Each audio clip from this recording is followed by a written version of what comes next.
Hello and welcome to a new video. Today I'll be playing the Midnight Walk. Last episode I got through the first two chapters and ended with helping the Mulgrim. This episode we'll be going through the third and fourth chapter. This episode is going to be different from the last because the commentary that I am giving here is not in real time. For whatever reason, my piece of shit microphone was paused, turned off, something, and didn't capture the commentary, so this is all after I've gone through the game. Well, not the full game, but the following two chapters. Which allows me, now in hindsight, to see that that character there is actually a significant character from chapter 4. I had a flame once. It was beautiful and bright. It spread its light, brought me and my neighbors warmth. and it was always hungry. No matter how much I fed it, it kept on growing and growing. And one day it got big enough to start walking the long road. I didn't guide it. It dragged me along for the ride. I followed it for a long, long time. Would the road ever end? What was the point of the walk? Things kind of spiraled. Road took me on dangerous detours that didn't make sense. Before I knew it, my flame began to fade. Until well, I don't think I was meant to carry this flame. I do still vaguely kind of remember some of the commentary I gave while playing through the game. I've noted that the moon doesn't seem to appear over that mountain anymore. And then I realized, wait, that is not Moon Mountain, that is a different mountain. Yep, there's Moon Mountain, and like, why can't that be Moon Mountain? That one's way more mountainier, you know? Now, the plot of Chapter 3 is pretty indirect compared to the first two chapters, with the second one, being based on the Nobodies and the Mulgrim. Chapter 3, the narration is about this cat that's trying to find a bit of warmth, and where it goes to in order to find it, and we kind of follow in its footsteps. But where it ends up has its own kind of tragic backstory that's quite frankly a bit removed from the story of the cat. And here I'm thinking that because one of these kind of dressers is here, that there's going to be some kind of danger. Quite a bit of Chapter 3 was me trying to kind of figure out what the developers' intentions with placements and things are. And so the journey begins, and we get our very first bit of narration for the chapter. There once was a freezing cat who was looking for shelter when she came across a dark cave. "Step into my abode," offered the dark. "It will warm you if you surrender your wants."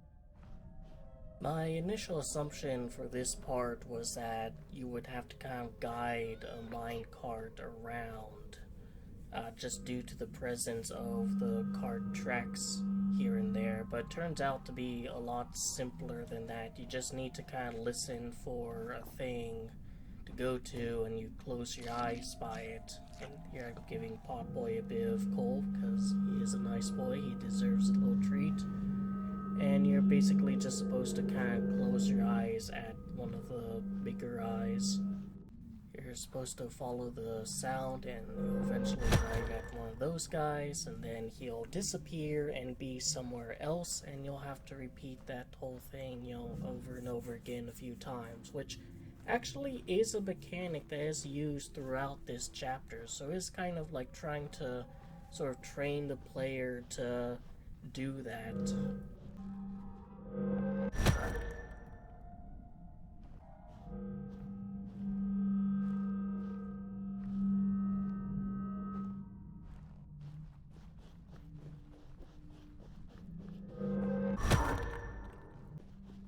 And yeah, it really is just kind of a small series of following that little statue around and closing your eyes at it. forward is eventually reached, and you can see I was a bit surprised by that, crouching down just in case. But this area here, as of so far, didn't have any losing conditions. It's just the developers keeping you on your toes, which is an effective way of doing horror. In a game where there are losing conditions in the form of like an actual entity, oh, and this is like kind of a trial and error area, just supposed to kind of like send Potboy into a number of these pipes until he ends up in the right spot. But in a game that has losing conditions in the form of entities that can, like, well, kill you, it is almost as effective to have areas where the entities aren't there, but you think they could be, than it is just to have, like, constant area of enemies, being there over and over and over again. Now, the trade-off is in subsequent playthroughs, the scare is kind of lost because, oh, nothing's actually here. This is just the developers playing tricks. But the Midnight Walk is one of those games where, like, unless you're kind of an achievement hunter or a collector of some sorts, it is probably a game that you are going to play once. But this kind of puzzle here really is just a series of trial and error, just figuring out how to get Potboy over to that, like, platform up there, and then which of these to send him through in order to get him to that cauldron or that furnace there. Which in turn he lights up and lifts you up, which is something that has appeared before, so it is nothing new so far. And because he's such a good boy for helping us out, he gets a little treat. The next part of the chapter, the challenge comes from just how dark it is and difficult to see it is. Notice there's a candle there up on that statue, but, well, I noticed it now, but I didn't see it when I was playing.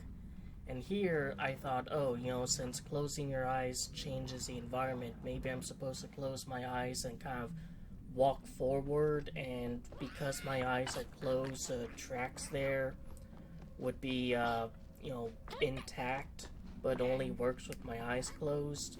But what I ended up doing instead is effectively soft-locking myself because we're on a lower area and Potboy is unable to get to that candle over there.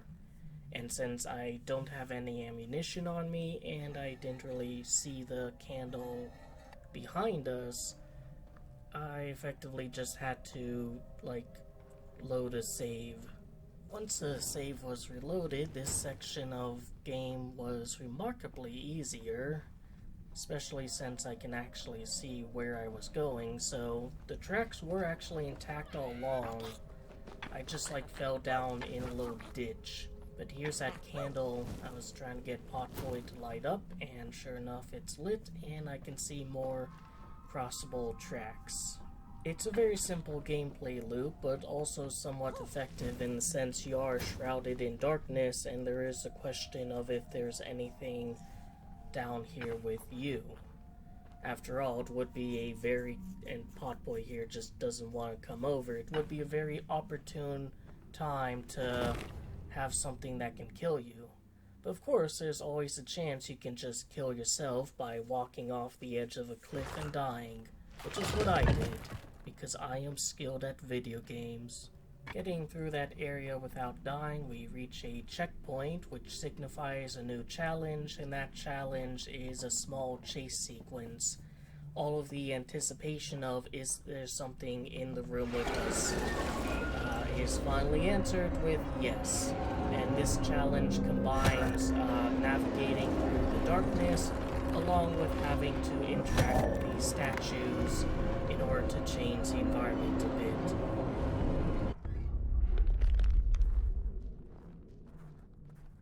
The dark's eyes were much too big and watchful for the cat's liking. She went on to find warmth somewhere else.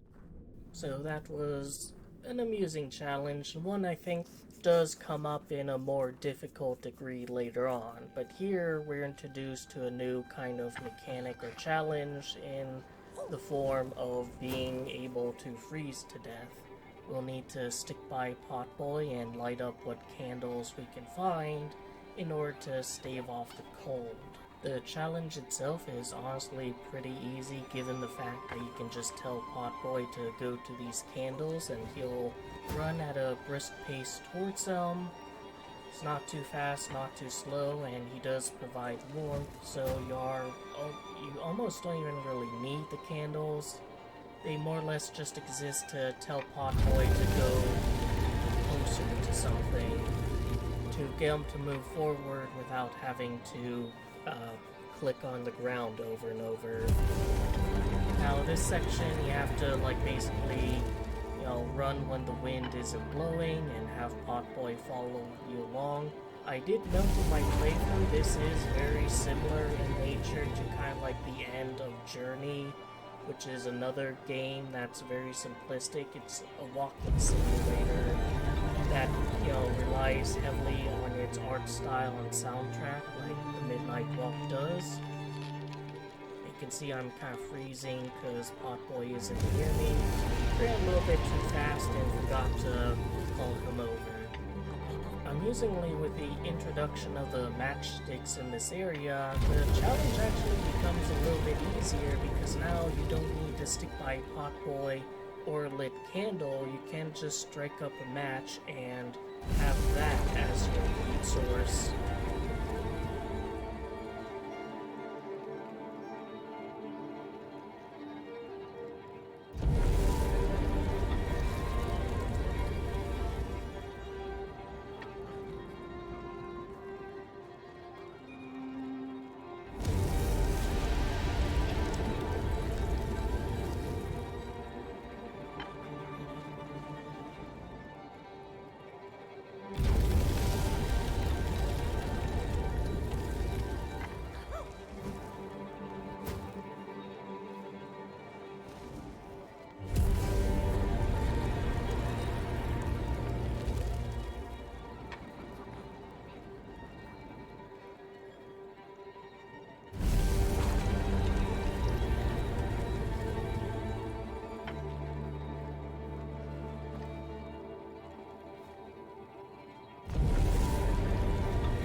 And with that, the brief challenge is over, and we've managed to conquer the cold.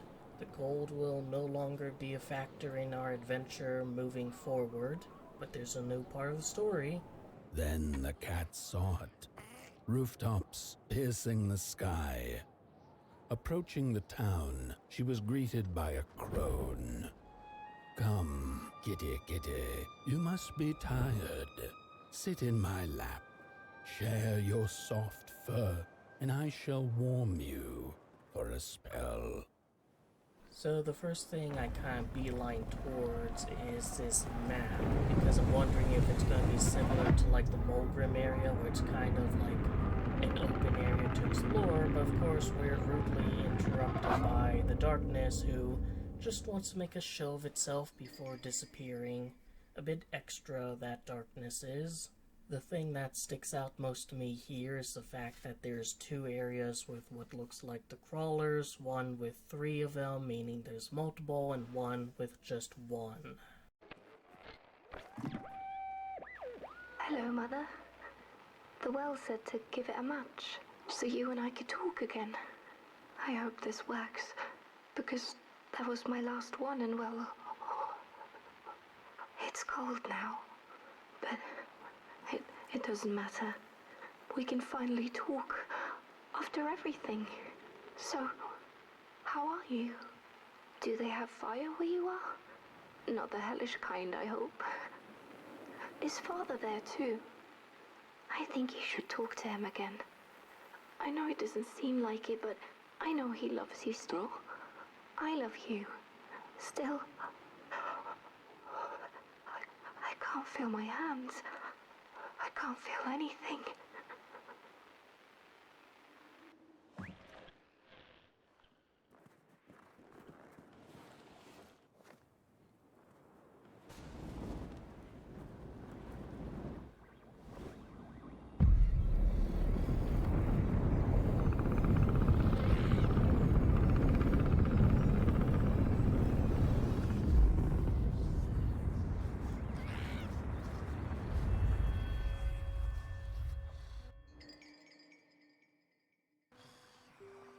One thing I've noticed about this game is that it will try to make it absolutely clear what you're supposed to do at times, because right there was a voice recording that basically gave you, through an in-game story, advice on what to do in order to move forward, and then there's a piece of paper that's basically saying, hey stupid, throw a matchstick into the darkness and then you'll progress. It's a game that I think really doesn't take its audience's intelligence seriously in that regard. The fact that there is all of these different ways of just reinforcing something so simple, especially that, which is something that we've kind of interacted with a few times already.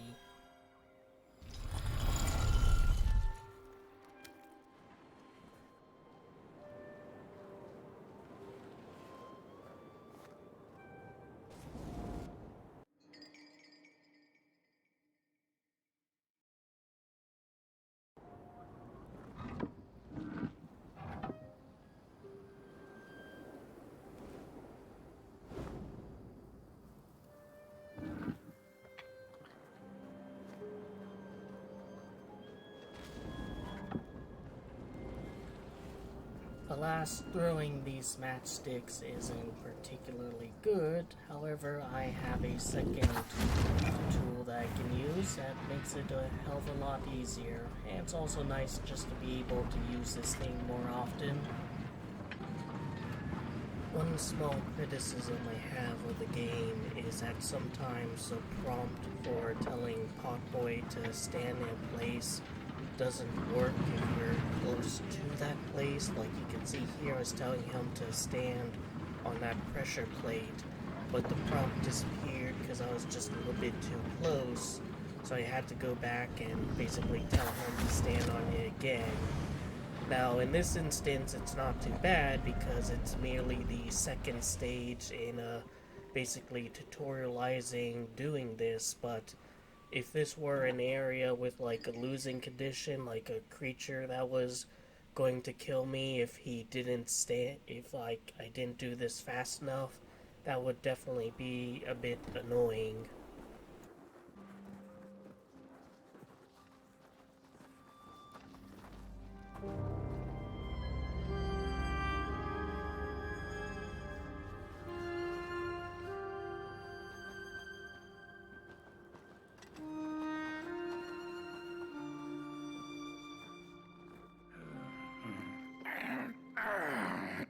Welcome to Coal Haven, newcomer.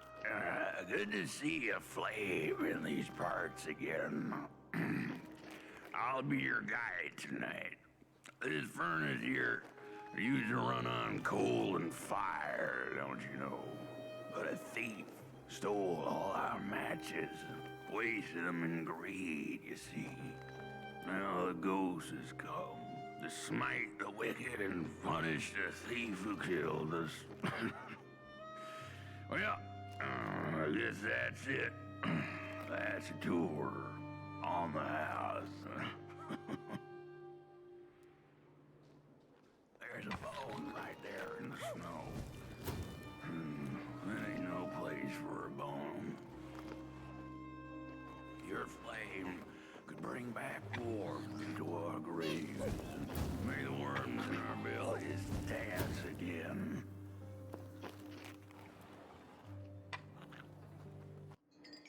The thief's right arm. The dark itself will find work for the idle hands to do. These bones now yearn for the grave.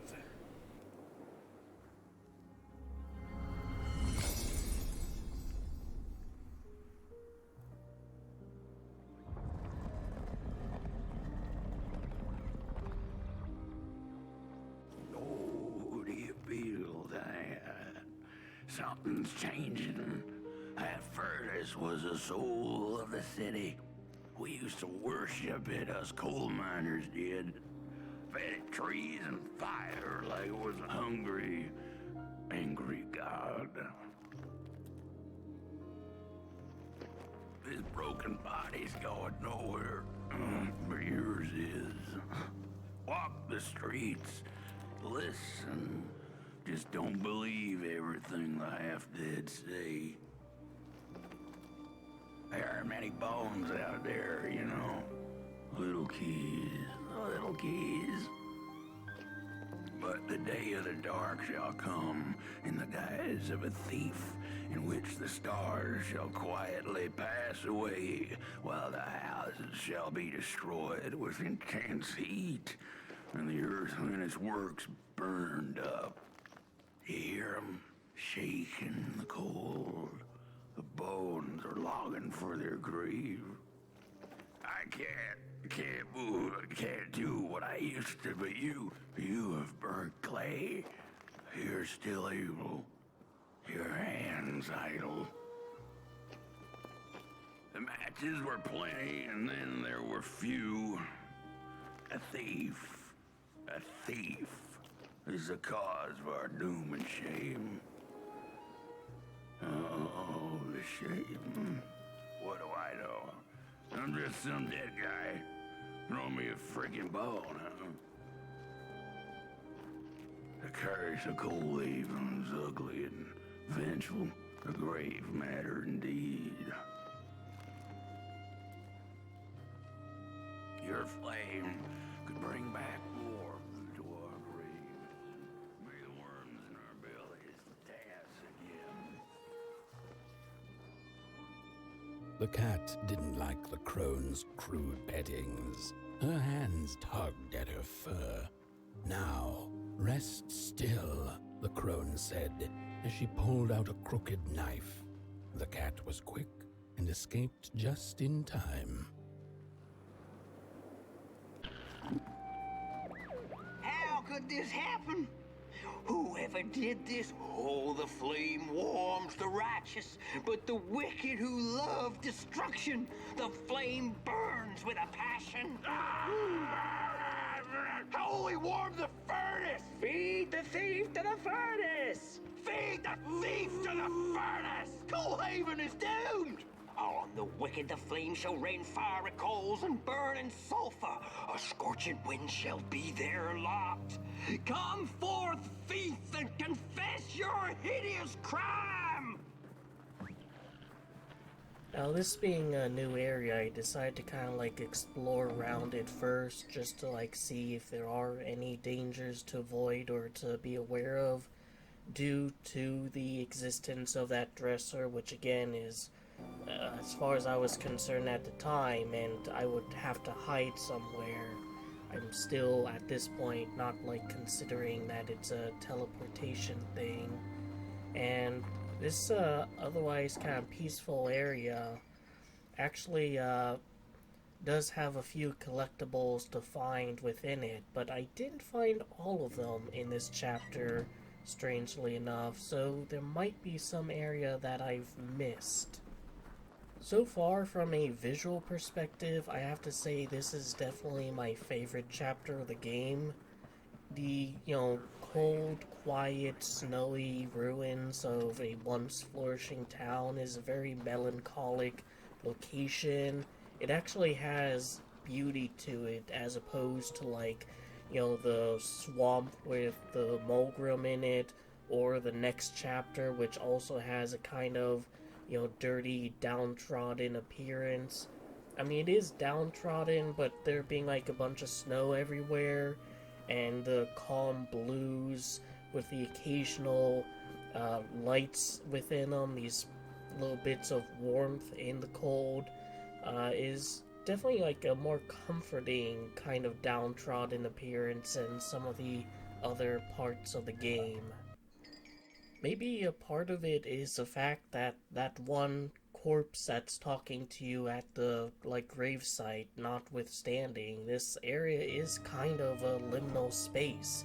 It's a place that has man-made architecture in it, that's supposed to have people in it, and yet it's completely desolate. It also helps that I think this is like the only area so far that it acts as a kind of hub area that doesn't have any present danger.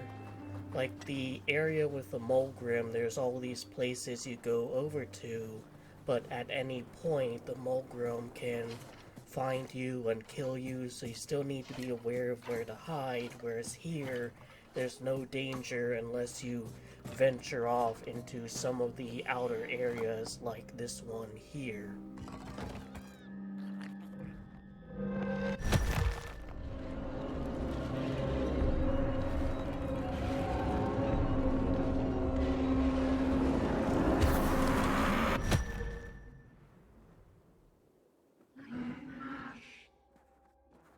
So one criticism I had of the game is the fact that the mechanic of closing your eyes and listening for important sounds wasn't really utilized, despite the fact that it was tutorialized pretty early on in the game.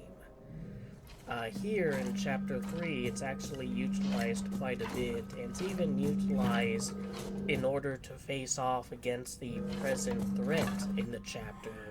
It's used a little bit in Chapter 4 as well, but not as much, only really at the start.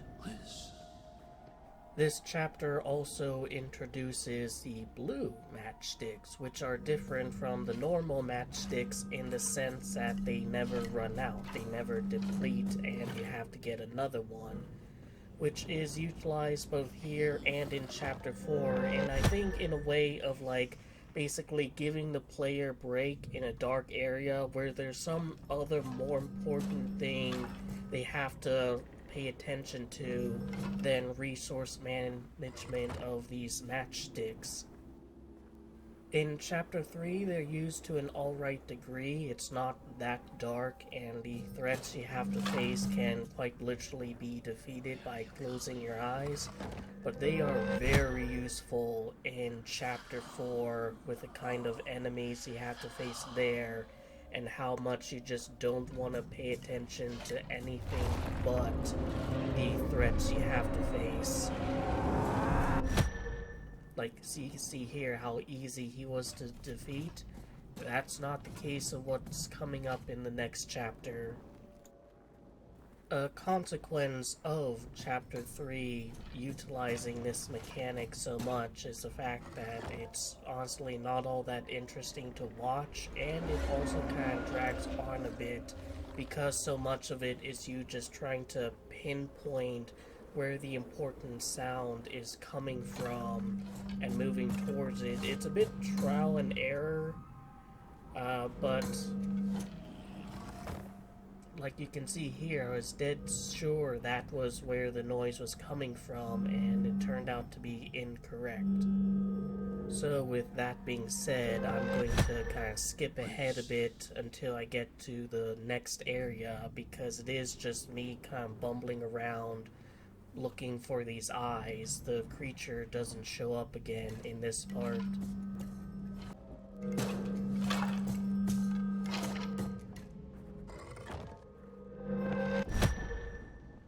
And here the game kind of throws you a curveball. You get so comfortable being in that other area, now all of a sudden you're in some kind of crypt, a much darker area, with the prospect of there being dangers a lot more present.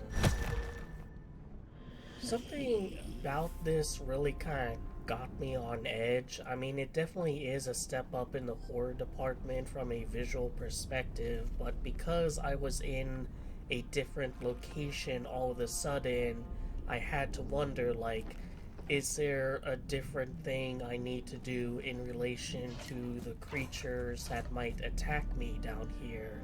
Is just closing my eyes not going to be sufficient? Is there going to be something else I'll have to figure out and utilize?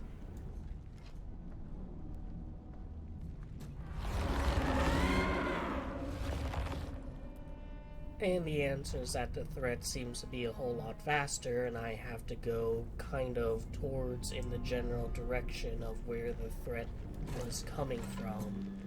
Now I remember that, like, you have to be a certain distance away from it for the thing to work. You can't just, like, basically snipe it from afar by closing your eyes. And there is a small period of time that takes for the closing your eyes thing to truly work. But here I get the thief's leg. It tried to run, it tried to hide, but now it walks home to the grave of the thief.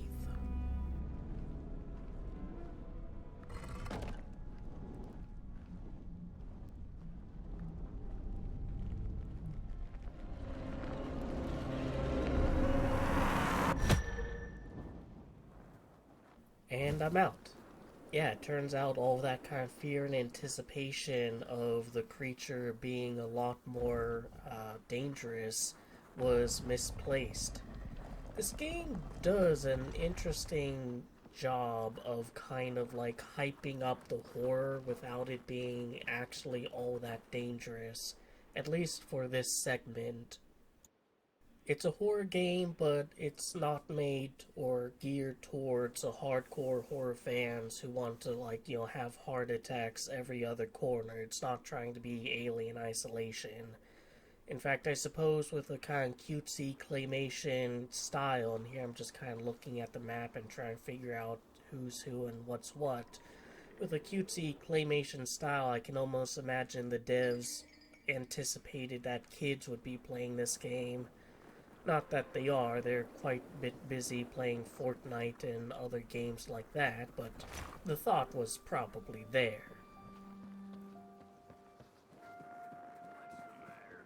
Seen a ghost?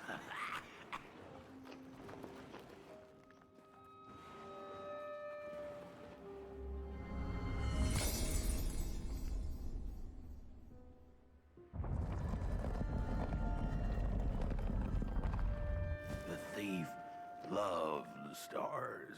Would have plucked them out of the sky if it were possible.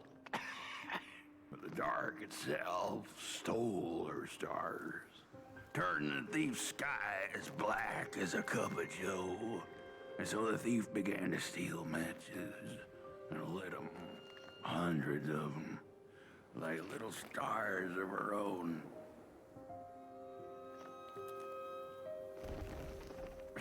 The crooked path to the house on the hill lies open. You hear the scream. There's a lonesome house and cool even upon a hill. A house of fire.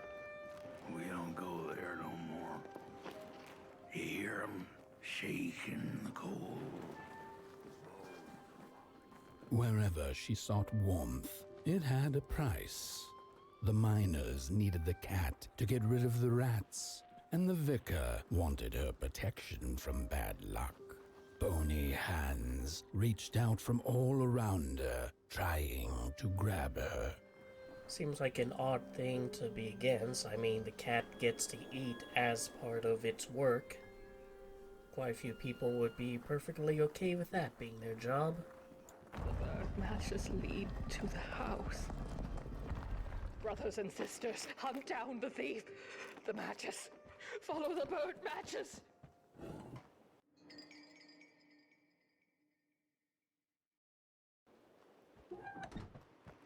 Follow the matches. What did we do? Brothers and sisters, hunt down the thief. The matches. And with that paint, what did we do? We finally get a little bit more insight into kind of the story the game is telling. As of so far, the game doesn't really have like a true villain in any of the chapters. Like, other than those like kind of creatures, anything with sapiens is treated with some bit of remorse. The Mogrim isn't actually evil, even though it tries to attack and kill you. It's just fretting over its dead, like, companion. The thief wasn't evil, she was a tragic figure who these people hunted down. And in later chapters, a designated villain turns out to also have a tragic story that kind of, I guess, explains why they're an asshole. Thief! So up there's a house on the hill, and there's some stars that, quite frankly, probably could have been plucked by the thief. But there's a house on the hill, and I'm sure the developers intended for me to go up to the house immediately, but I'm using my full gamer brain and thinking, well, if that's a correct place to go, why not go off to the side and see if there's anything else to discover? Which it turns out there is this little area down here.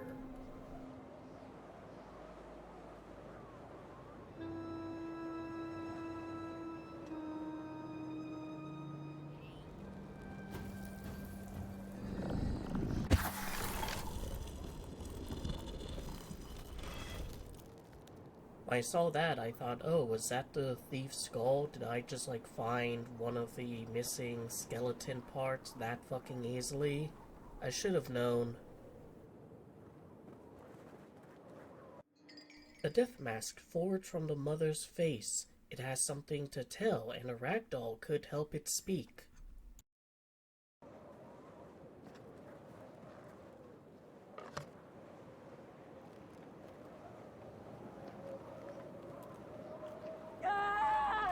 It burns!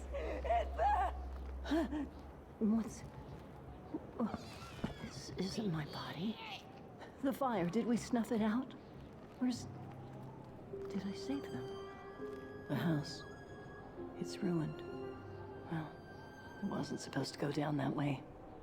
They locked the door, threw the key into the woods. Huh. There was so much anger. And now there's nothing. This body is so uncomfortable.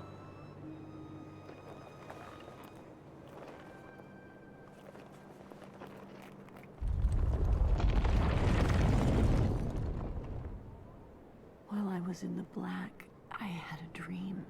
There was a monster in the woods, with our door key dangling from its tail.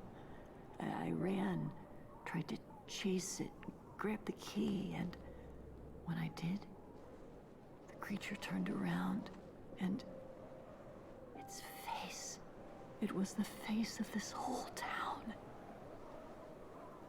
The key, I have to find the key. And here I'm thinking, yep, the key, you have to find the key, you go find the key, and I'll hang out here and wait for you to find the key. But of course, it's always going to be my problem, now isn't it? I have to go down into the spooky forest and find the key and face the monsters. This game would be just so much easier if all the NPCs did all the hard work and I got to claim all the glory like I'm some kind of CEO of a multi-billion-dollar company. Now this is an area that you can kind of soft lock yourself if you get the creature's attention too much. Like here I'm just trying to figure out like how to distract it and then get through the door. I noticed that candle, I know they're attracted to fire, but there's a furnace there. I'm trying to figure out, well, where's the button for Potboy to stand on? Start shooting at the creature too. But I couldn't quite find it during my initial, like, viewing there. So I run back and the creature chases me for a period of time before it reaches this invisible barrier that basically says, alright, you're not going to go any further. This is the limit of how far you're going to go back. But then it just camps on the stairs. It literally just stands there on the stairs, not moving back to its little area. Like, look at this fucker. I can't go forward unless he moves, and I can't even do, like, a cheeky shot at the candle to light it up without getting close enough to grab its attention.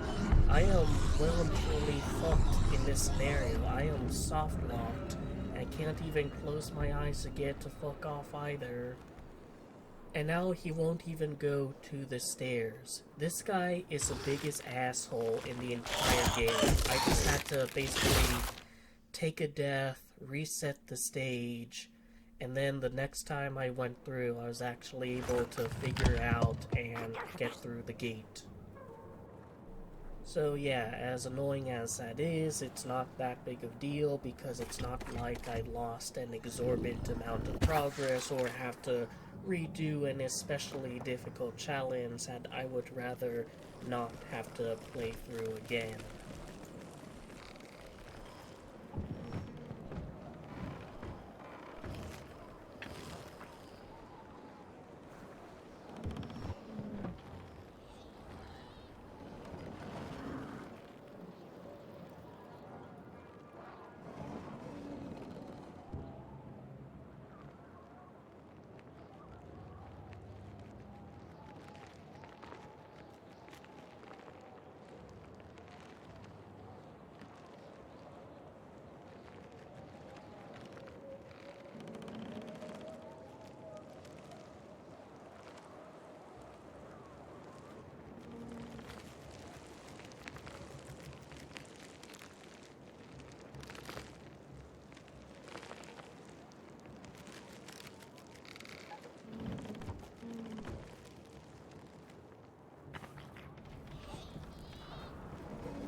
It's kind of funny how in the lore those guys eat fire and yet it refuses to eat the fire from the furnace.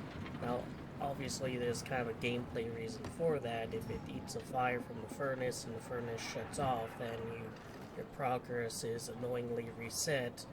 But I don't know, I like to think that like this guy's such an asshole that he has ridiculous standards for the fire he eats. No, it has to be candle fire, the creme de la creme of fire that it eats. It won't subject itself to the filthy furnace fire. So here's another amusing curveball the game threw at me. Here I am in a cave, filled to the brim with these fuckers, and there's a bit of darkness, which naturally I would assume would be solved by throwing something light into it, which is how it was resolved before, but no. I just need to kind of look around for the key, which is conveniently right there at the end. And not on the tail of any monster, but instead held up by one of the corpses.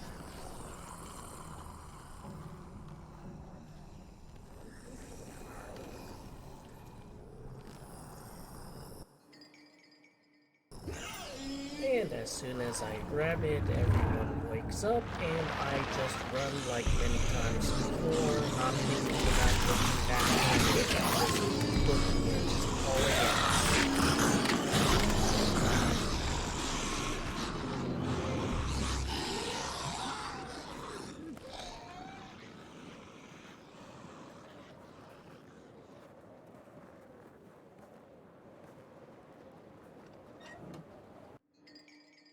And we finally get a name for these dickheads. They're crawlers, made with corrupted clay underneath the work table, which evidently there must be a whole lot of them considering how prevalent they are in this world.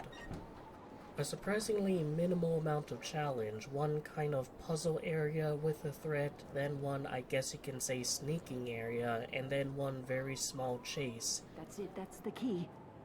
Unlock the door. Please. I want to see my home again.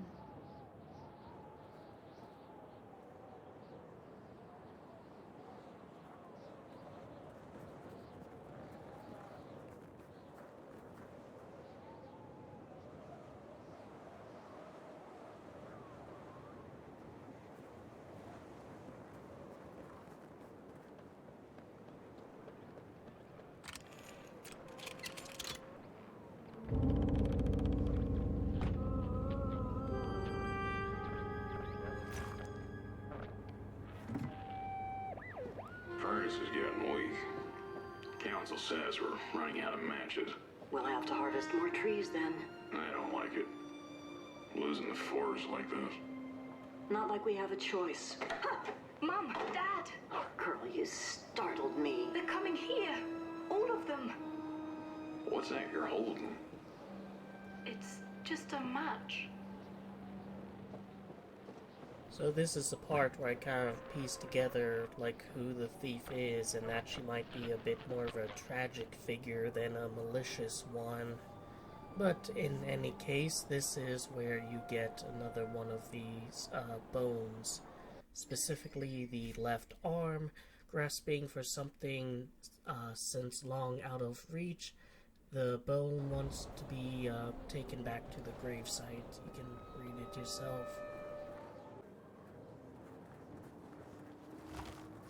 The cat felt as if the walls around her were growing taller, the alleyways narrowing.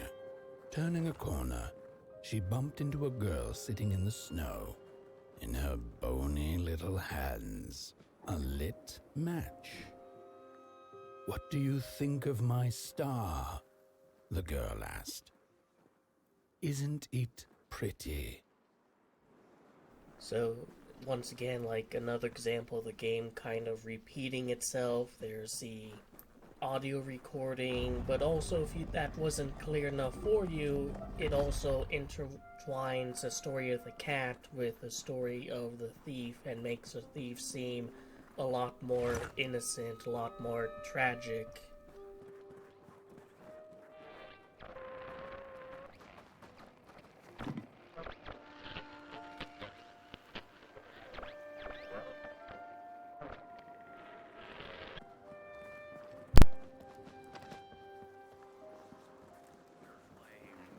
Bring back warmth to our grave.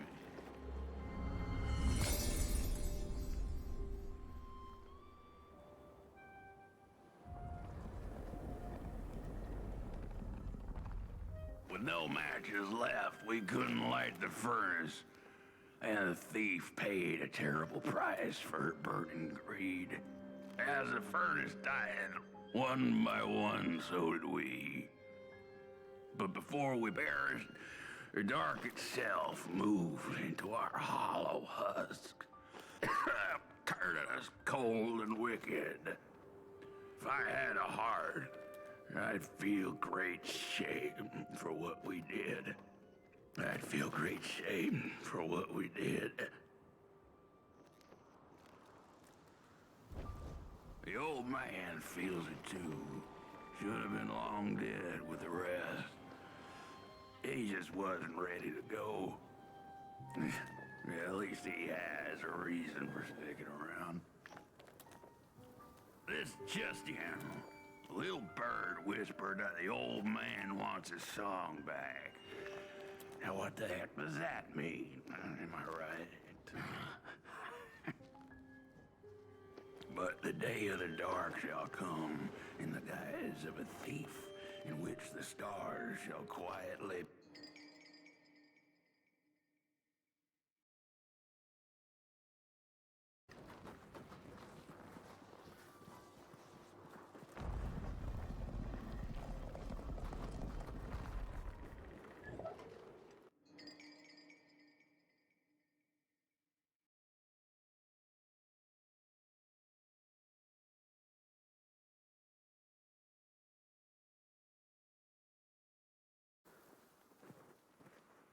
We killed the thief.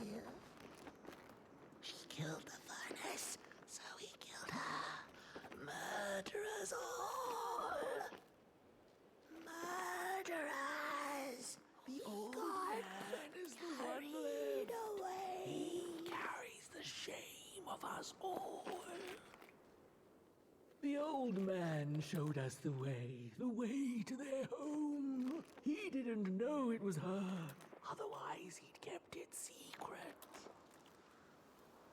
She was his friend, he was his mentor. He didn't know it was her. I know the thief was to blame, but she was just a child. The anger kept us warm, but only for a spell. Now there's nothing left but cold, sharp guilt. So much guilt. What have I done? What did we do? I thought we'd just punish her. The voice acting in the game really is just like fire. fantastic.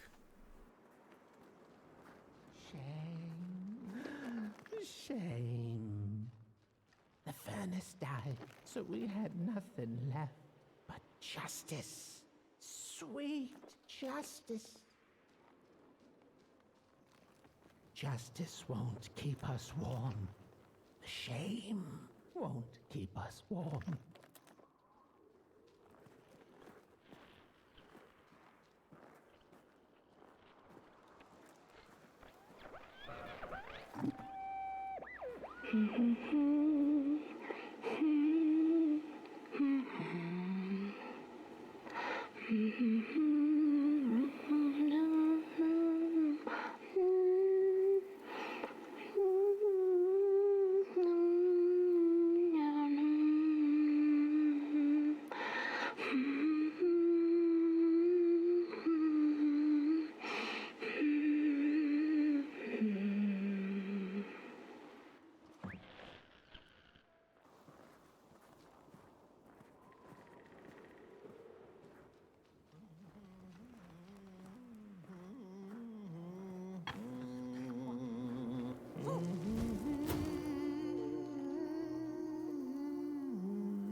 Oh, that voice. What I wouldn't give to hear her sing again. Those sweet, sweet tunes like fallen leaves of the trees that were. Such a waste. Such a shame.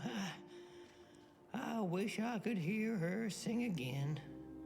Just once. Just once. Alright, dude, just hold on.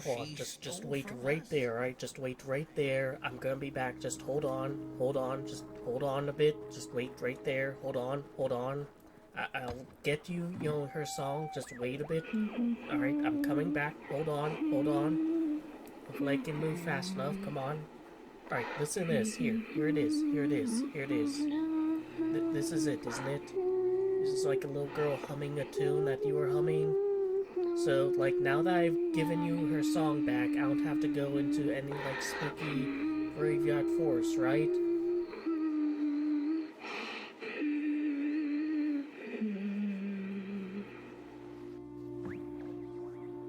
Sadly, it didn't work. I tried. Captured it once in a melody-keeping head of clay, so she could hear her beauty for herself. But I dropped it in the woods that horrible night. I was mad, so very mad.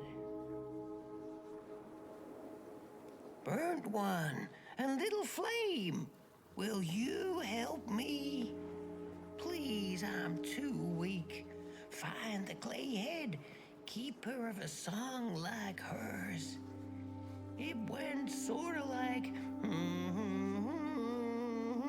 oh, darn, I can't remember. If I could, I'd be able to let go.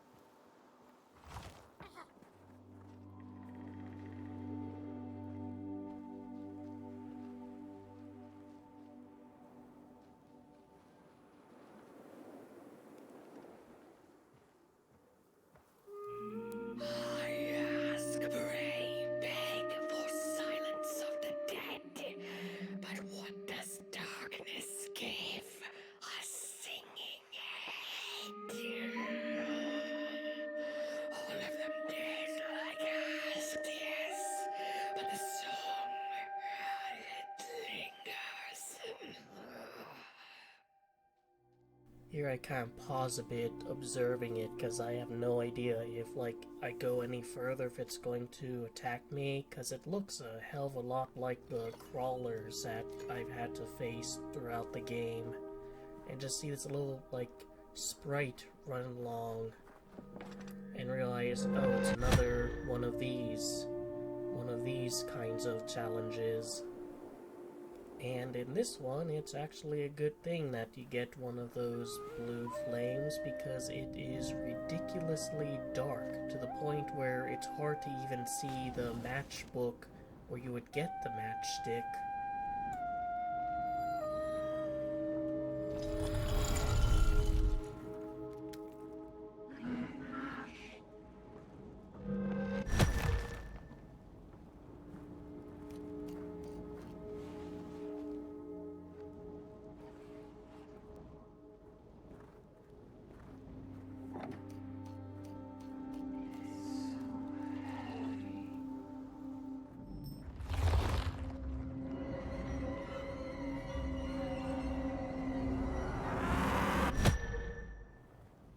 So as you can see, this is more or less like the same kind of challenge that we faced before in getting the thief's leg, I think it was.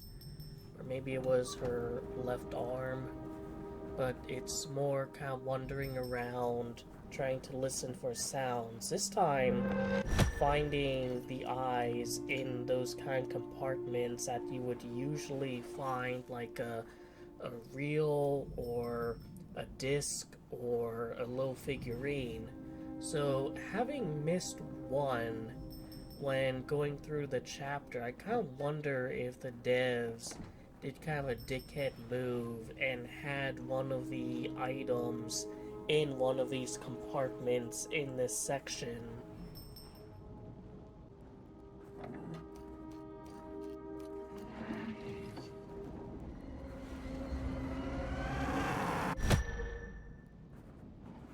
At this point, I'm not even like the least bit intimidated by the enemies. The only cause of concern is like, when the hell is it gonna show up? Because it doesn't appear every time you find the little creature.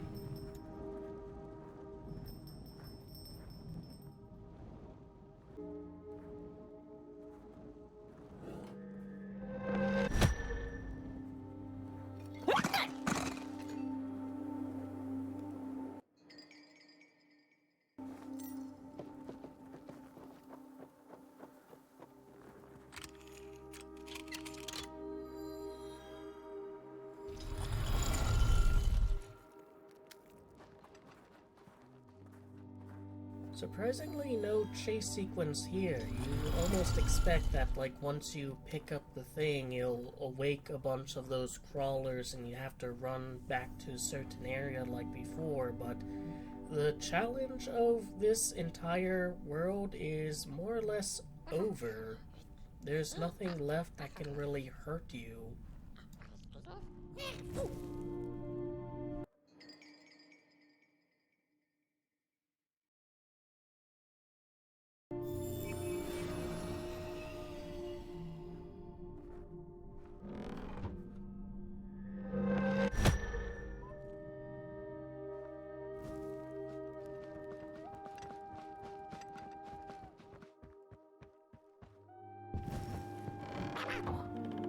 Oh, burnt one. Little flame, you found it.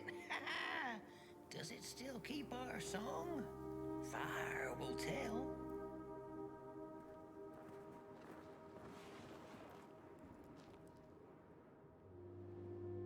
Oh, can I hold it?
charming little wanderer, my life's companion and body's guest.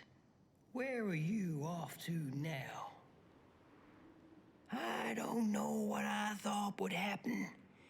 I feel a strange warmth, but just as coal runs deep in the earth, so is the shame a part of me, mine alone to bear.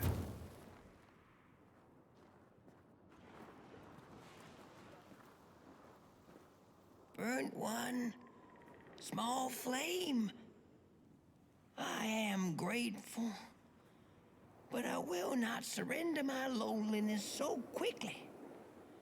I needed to ferment me, season my soul. Please, leave me.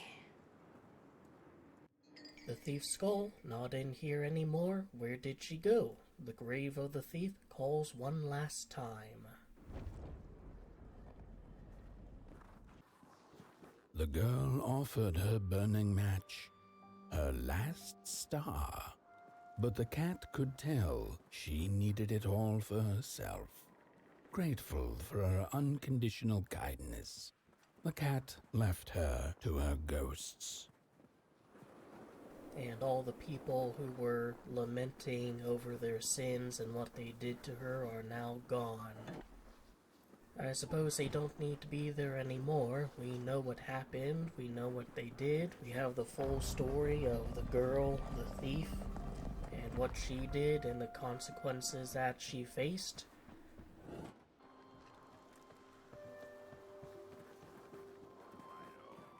I'm just some dead guy. Throw me a freaking bone, huh? You hear him shaking?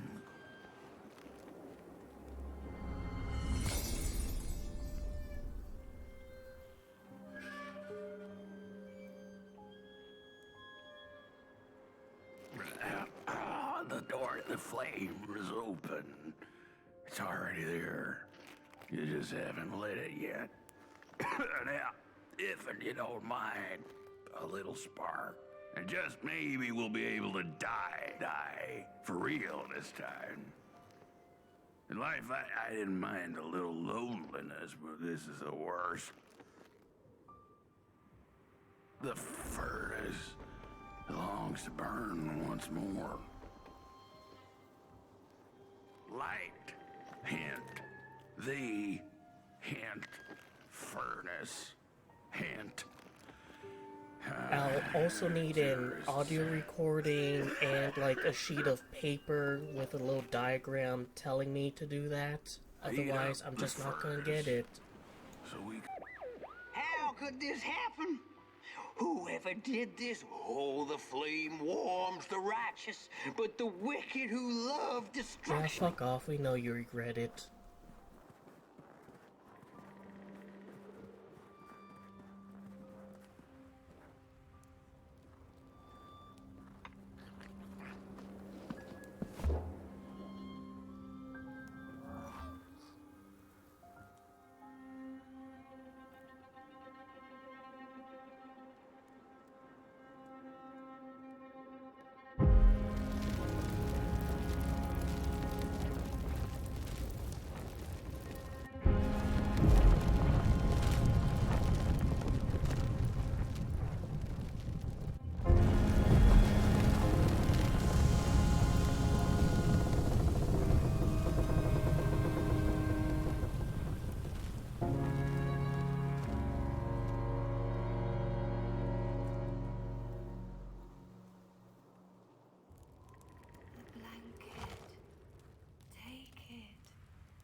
Release me. Remove the shroud. Light the match. The match. Light it. Please. One last star.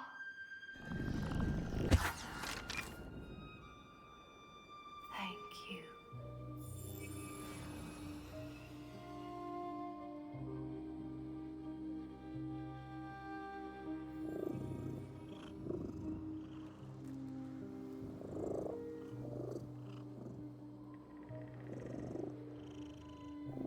game really does thrive on these sort of somber and yet still somewhat feel-good moments, and I'm hearing this purring and wondering where the hell it's coming from, and oh, the cat's here. The giant cat statue is now there.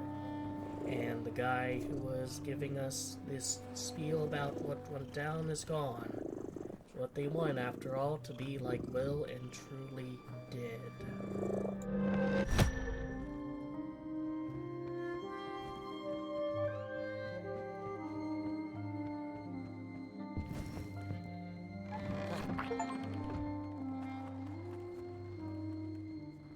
The cat finally settled in front of a giant burning furnace. In its bright flames, she could glimpse a dark future. This did not matter to her, for now she was eternally warm and at peace.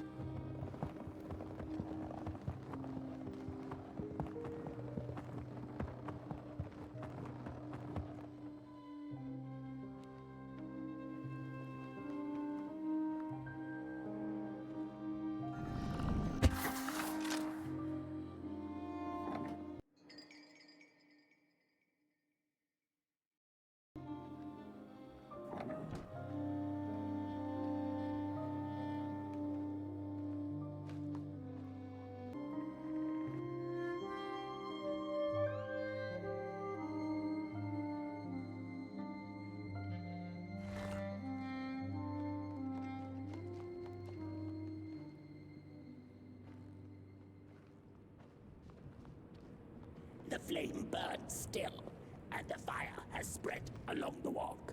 The cold takes its toll, and Potboy's flame flickers. But it is still enough for the climb to Moon Mountain, to light the final fire. The road always leads to Moon Mountain.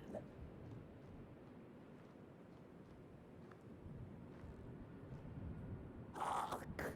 His fire belongs to the mountain. It came from beyond the moon. You have always been destined to burn.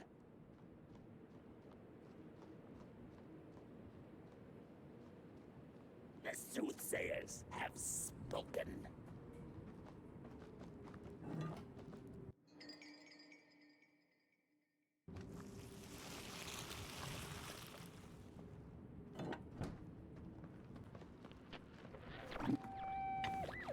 There's a fella who watches over the midnight walk, pointy hat and hollow gaze. He's been around longer than you or I. Some say he was one of the first sculptures to have breath.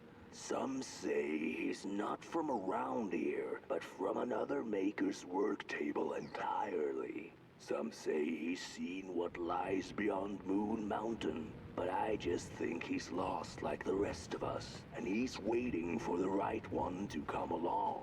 Waiting for something that'll give him that eureka for his song. He keeps his banjo by his side, but he never plays it. Strange, but he's in no hurry. He's got all the time in the world.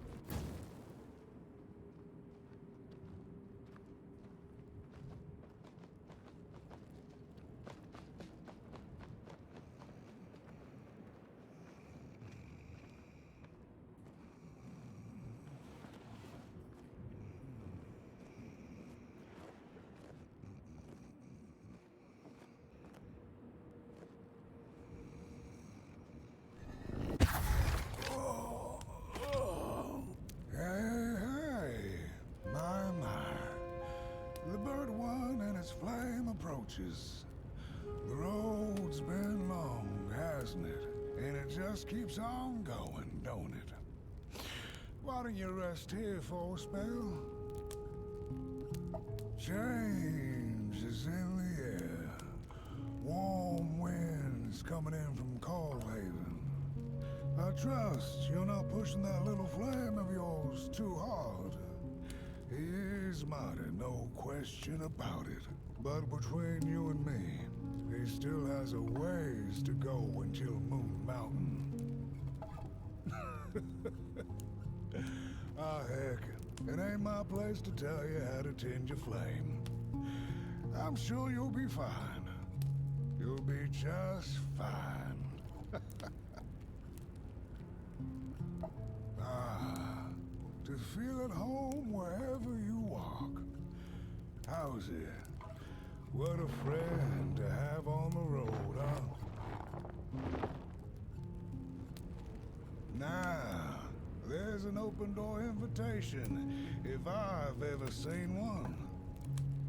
Go on in, then. Get some rest. Go on in, then. Get some rest. I'll keep watch. So this was a really amusing fake out. I was actually going to stop recording here because I was in Halsey. I figured, you know, that's the end of the chapter, but everything's dark and there's one of these eyes.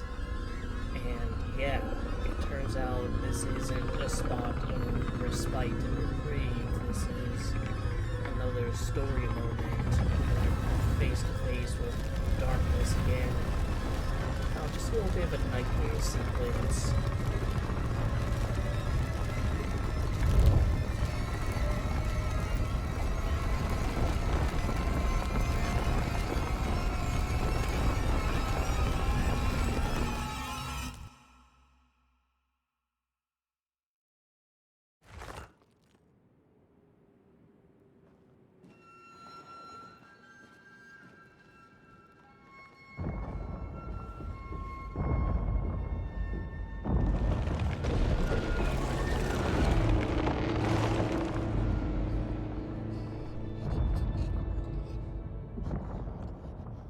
That fucker stole my house.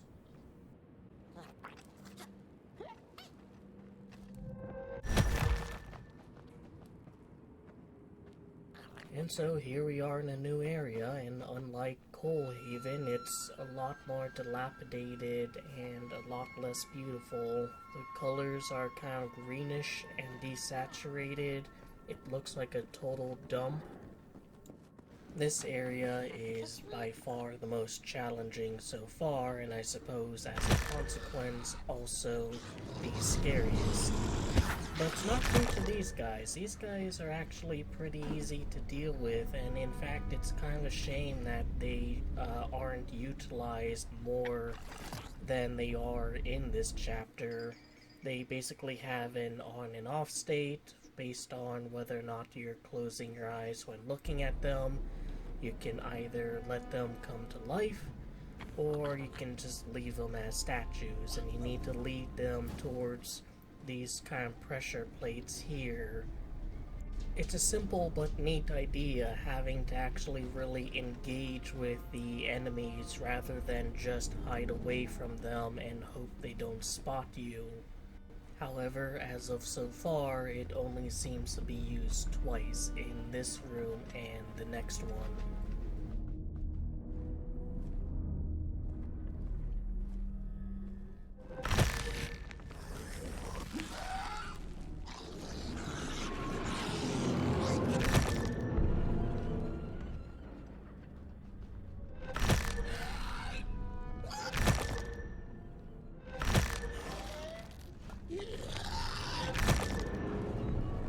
As you can see, the game is crafted well enough that, like, as long as a creature is touching the pressure plate, then it counts as being on it when you basically turn it back into a statue. So there isn't a whole lot of, like, you know, small adjustments that need to be made.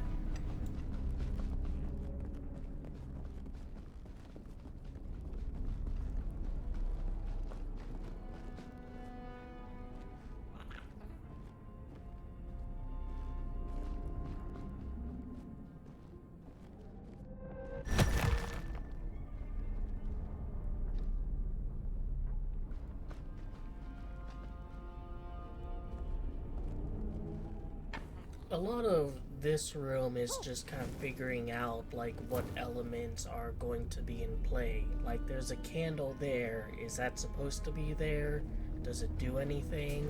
There's a place to hide here, so I suspect strongly that I'm going to have to use it at some point. And there's one of those things kind of back there, along with a couple of candles, you know, by its side. When I see candles in the game, my first instinct is basically to have them lit up by Potboy, because after all, aren't I like the burned one trying to bring fire back to this, you know, claymation civilization? But that's actually something you don't want to do here, except for that one candle back there. Because even though these aren't the normal crawlers that you seen throughout the game, they still are crawlers, and they still will beeline towards a lit candle and feast on it. After a bit of wasted time, he heads over to the candle he needs to head over to, and I am able to solve this part of the puzzle, which has, surprise, surprise, more of them. Well, one more, and I quickly figure out what I'm supposed to do.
Just because I'm cruel like that, I decide to have Potboy light the candles up behind them.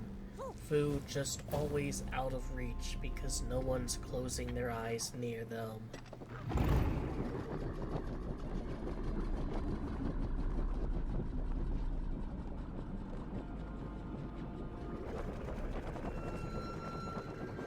A boatsman went out into a foggy lake to find peace.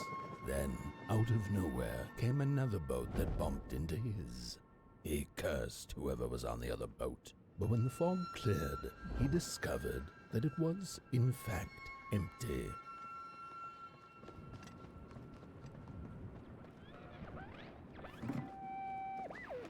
These sarcophagi are molds, rebirthing the bodies of the burnt one. Failure after failure, they keep coming back.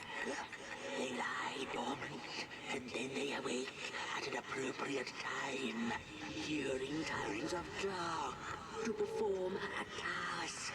The taskmaster unknown, doom spelled on the flip side of a coin. Little dolls in a dollhouse made of matches. It's funny, the game gives like an in-universe explanation for, you know, respawning, and yet there's no in-universe explanation for the infinite match sticks that you can get, especially in Coalhaven, where the entire plot is basically driven by the fact that the thief took them all. At least not yet. I haven't played through the last 2 chapters, so maybe there is an audio recording that explains how the matchsticks seem to be bottomless. And here we have the main threat of the chapter, the Grinner. These guys can be difficult to deal with. Basically, they'll lay dormant, and if you get close enough, they will activate, and they will basically count down, and once they reach the end of that, they will rush towards you, and they are fast.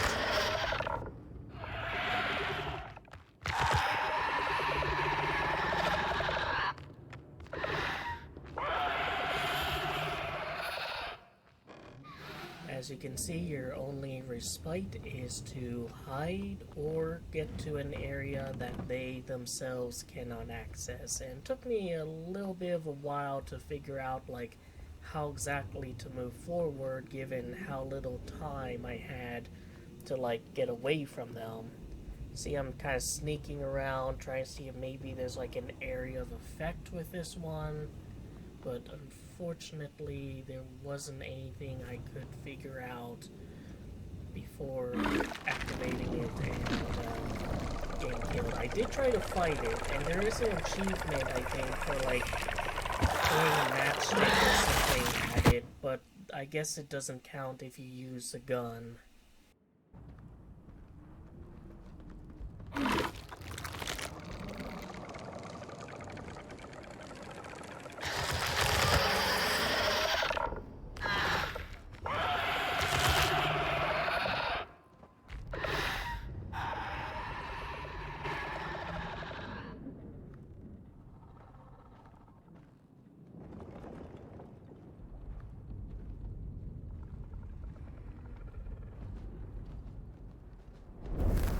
What's a story without a little adversity? Just like that one crawler from the previous chapter, the Moon Crow is also an asshole. And here's a pretty simple puzzle. You just need to make the time on the big clock match the time on the little clocks.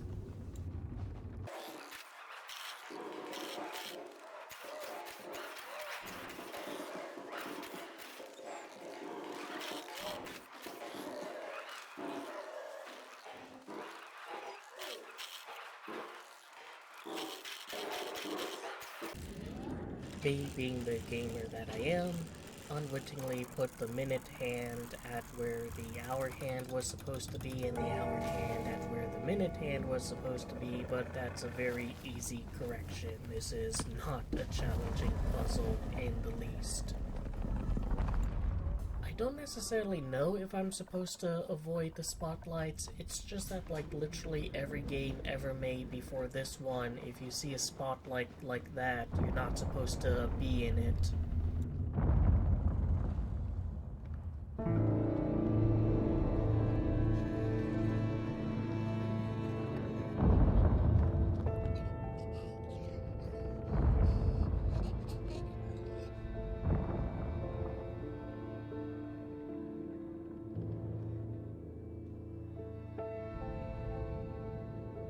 Looking at the things down below, wondering if they're crawlers, because they do kind of look like them.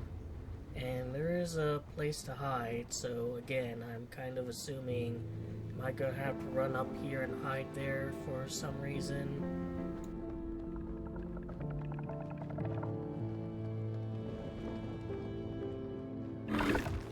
And the answer is yes. Yes, I will. And what a devious little trick the developers did there, having one of those eyes there that you have to basically stop and deactivate while you're running for your life on the river there.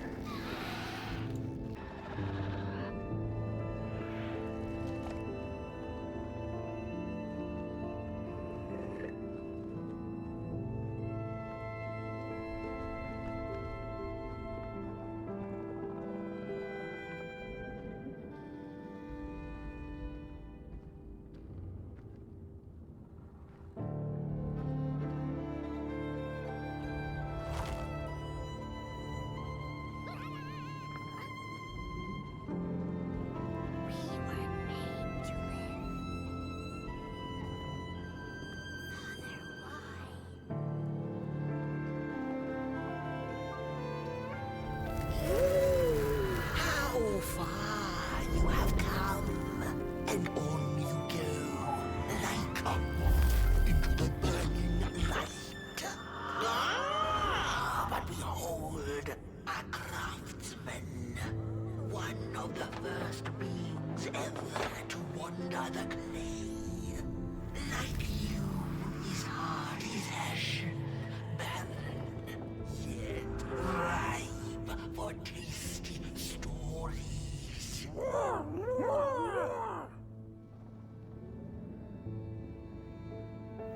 By now you must have learned there can be no tale without spark. No spark! Light the fuse. It will guide the burnt one. And may feed Moonbird. A symbiosis most reasonable. Don't you agree? No thing without feathers can leave this place. So long as the craftsman laments, lost in his terrible maze, you are so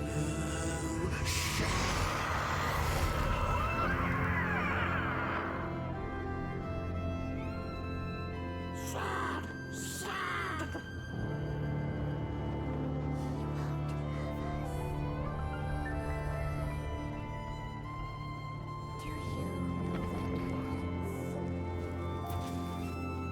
Whoever created you had a twisted sense of humor.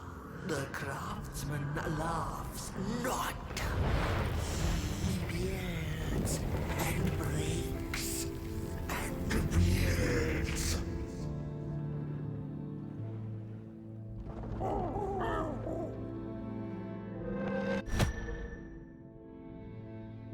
I absolutely love the music in this part. Like, the music in general in this game is just one of the highlights. I've probably said that before, but it's worth saying again. And the clay heart is definitely a very neat visual. Personally, I think the overall look of this chapter is less interesting than, well, definitely the previous chapter. But I think one of the things the game has done well so far is having different looking chapters that really give every area like its own identity. It's something I brought up in a video I made about like comparing Journey to Scorn, but like if so many of the areas look the same, then the length of the game, even if it is fairly long compared to some other games, still is going to feel very short.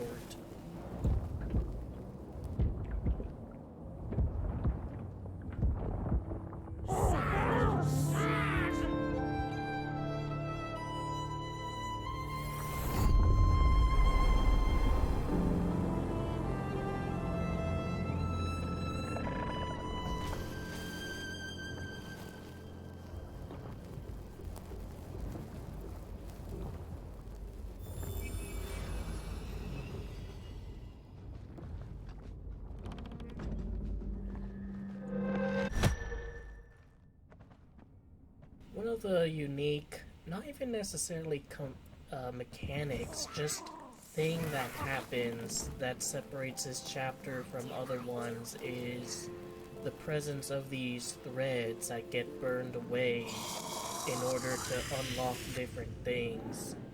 And of course, the crow decides to be like an asshole and ruin Potboy's hard work. Well, fuck him. I'm not gonna have Potboy, waste any more effort. I'm just gonna light it up with my gun.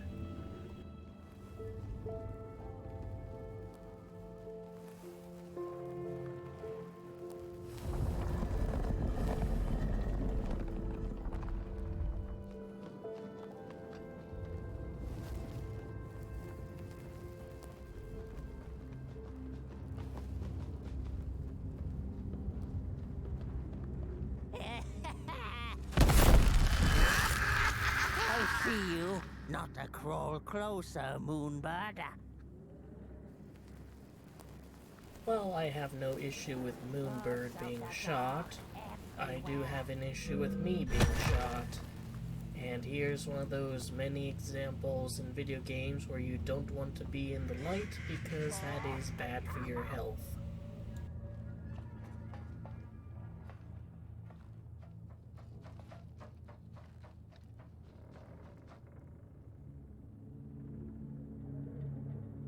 Avert your greedy gaze.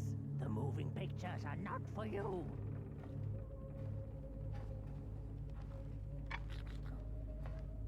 So the way that this area works is you need Potboy, who conspicuously is never the center or focus of attention for any of the dangers at hand, to light up these little furnaces, and part of this large stage play will kind of activate and play out.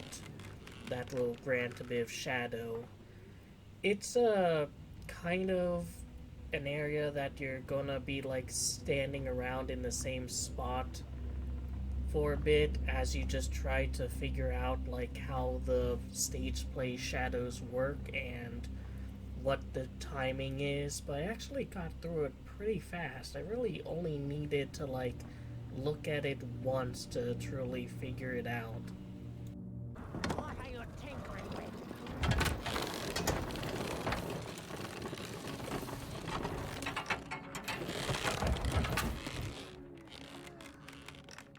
Birds of the dark everywhere.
For you.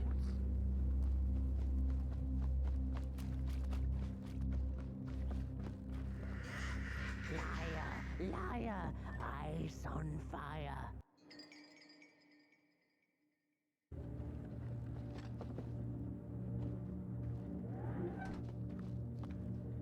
I see you. Not a crawl closer, Moonbird.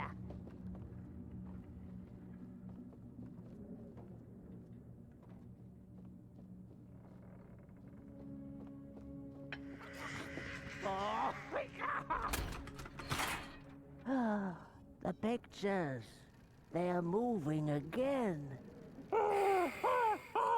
Forbidden. It is forbidden. It is forbidden. Hush, no talking in the theater, fools.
stories.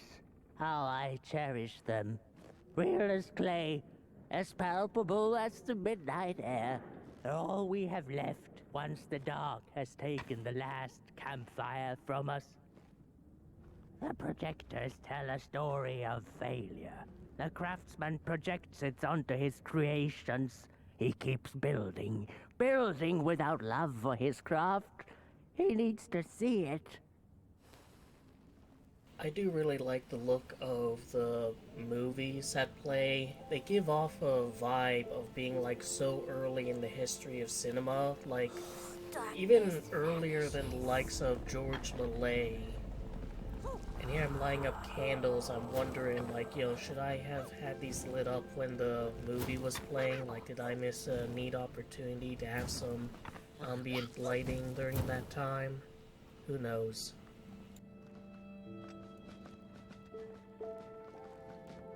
Well, yours might not be a movie I would watch, but a story is a story.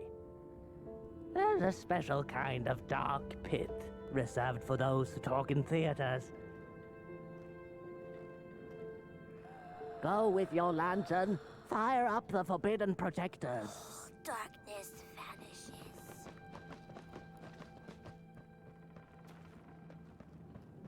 The potter, stuck in the sinking clay in which he had dug so greedily, spoke his final verse. Here was I born, and here I lived. My refuge was the clay, and now the clay has played me false in a most grievous way. Alas, nowhere to go but down in these kind of sewers. Ones that are unfortunately crawling with the Grinners. And the thing you need to do is light those candles and follow the sprites, but those sprites move faster than you do, so you have to use a lot of gamer sense and figure out where to go afterwards. And basically, some of these Grinners are just going to lay dormant forever, and others will activate if you cross by them. Like this one here. I actually couldn't see where that second candle sprite went, so that was the different stuff.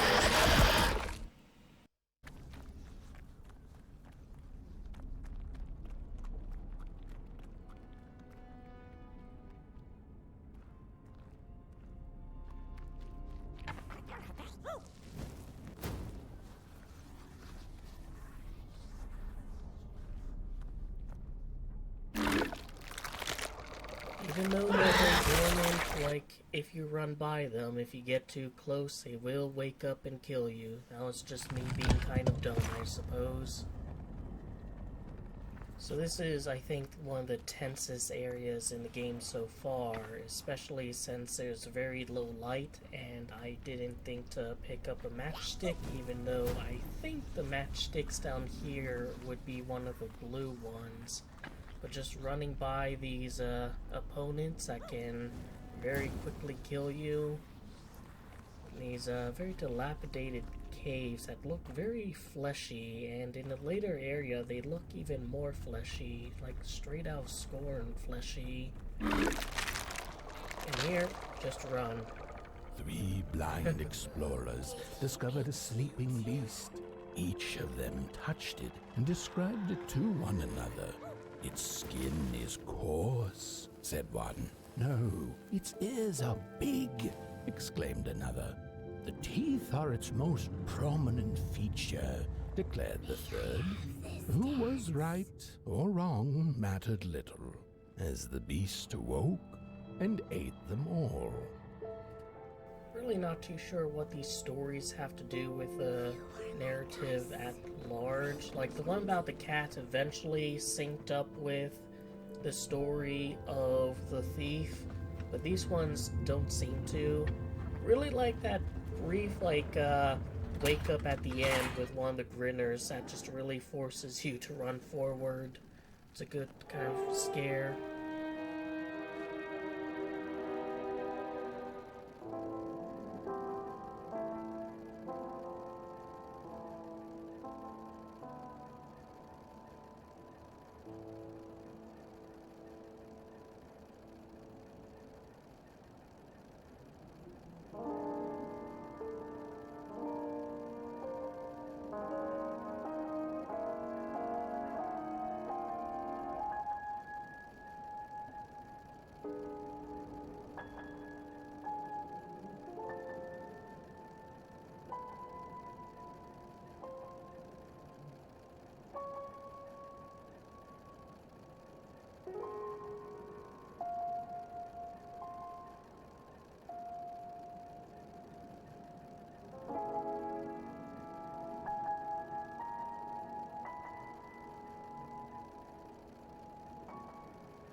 So if you go to like the very beginning of the video, you actually see that character.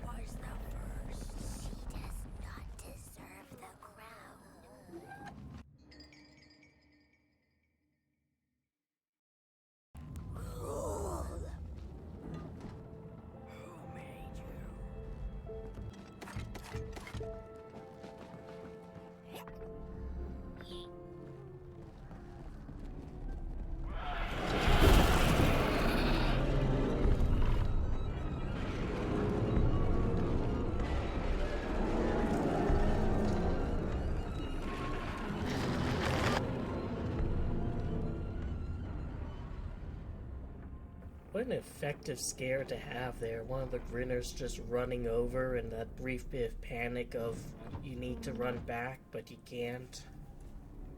And now you know there's Grinners in this area. This is a very dangerous area. I think the reason these guys are so effective is because they really are just like a complete step up from the crawlers. With the crawlers, you have different ways of dealing with them. Just don't be seen, run away to part of the map where they decide they don't want to go to anymore, and hide and or be in a location that they won't, like, attack you in, or have a fire somewhere that will distract them and let you go, pass through.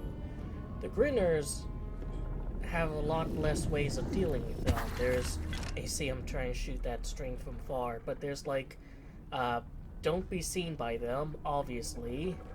You can't run away because they will follow you and they will get to you before you get to anywhere else.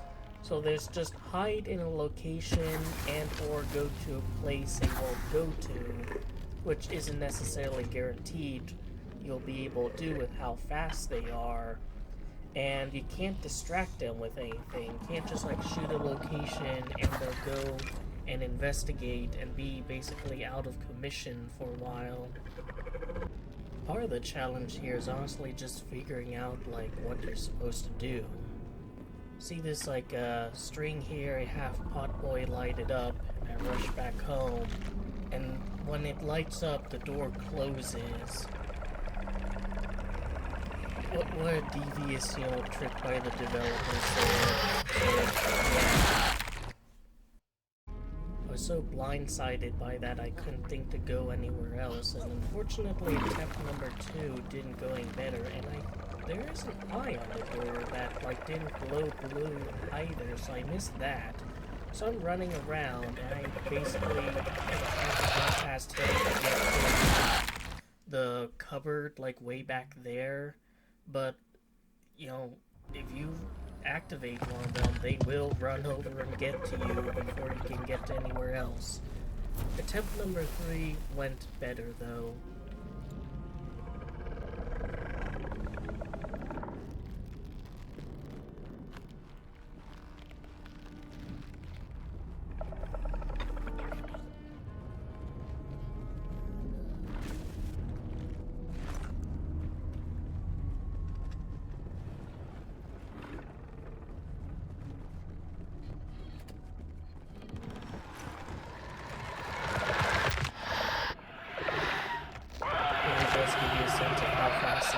Are hung, considering I was sprinting basically the entire time and I just barely made it inside.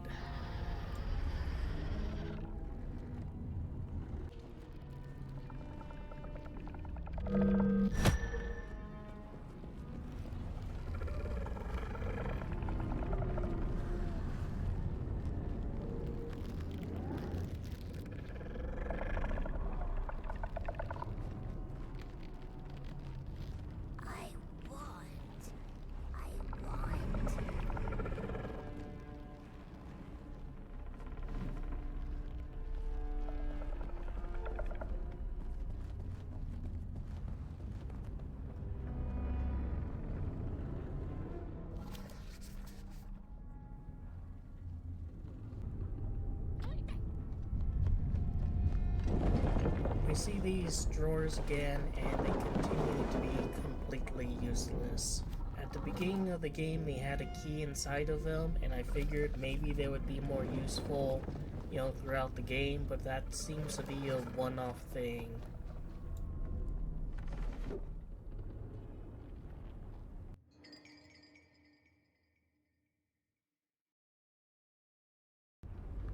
And for whatever reason, the game decided it needed to reaffirm that lighting up the red string allows the projectors to work, as if we haven't been utilizing the projectors multiple times by this point.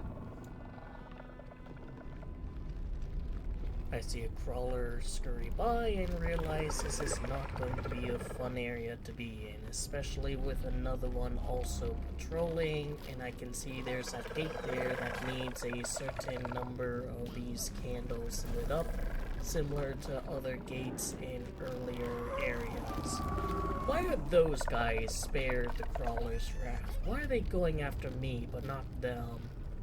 Well, not crawlers, grinners, but you know what I mean. Just have them lead Potboy to the candles. But of course, eventually I have to kind of go down, and I do see that this eye activates, and I kind of struggle to get through. Just barely made it. Like, actually, I don't even think activated. He just beamed at me when he heard a noise.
Nope, I'm up here. You can't get to me. Go away. I'm in a place. You cannot attack me. Go away. Go be somewhere else, shithead.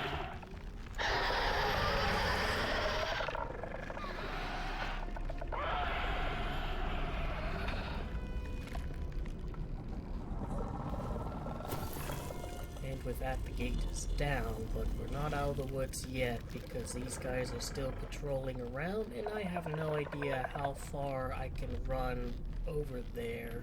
Just basically have to take what opportunity I can get and just book it. Don't look back. And now I'm safe.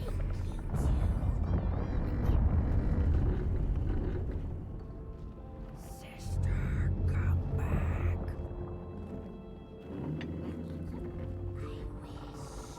I do think that due to how many Grinners there were there, and like how they are even faster to rush at you than they were before, that is the hardest part of the game so far. Though this upcoming challenge area is also somewhat difficult, I found. But for now, there will be a brief respite as we continue to watch the movie unfold and learn more about the tale of the craftsman.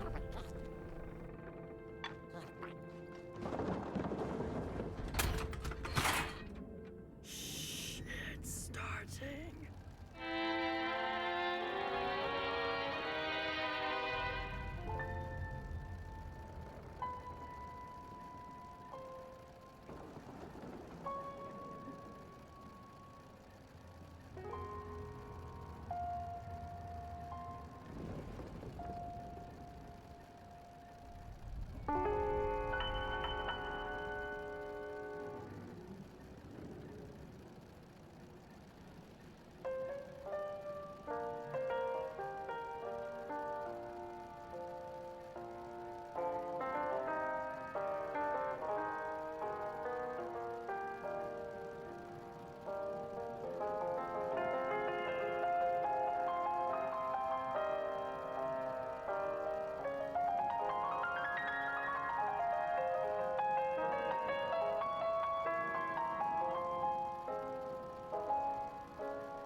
reflections of the daughter. None of them will ever dance. Ever feel the warmth of their maker's heart. They can never be enough.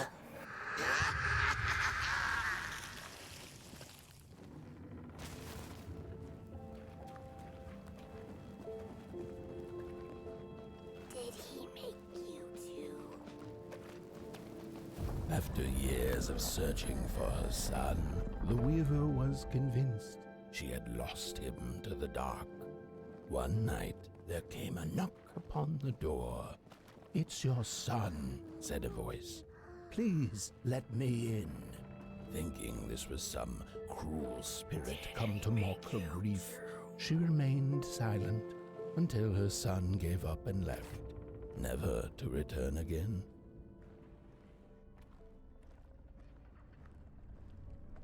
So this is, if I recall correctly, the final kind of challenge area in the game, and as you can see, like I said before, it looks a lot like something out of Scorn due to the red color scheme and the overall fleshiness of these caves.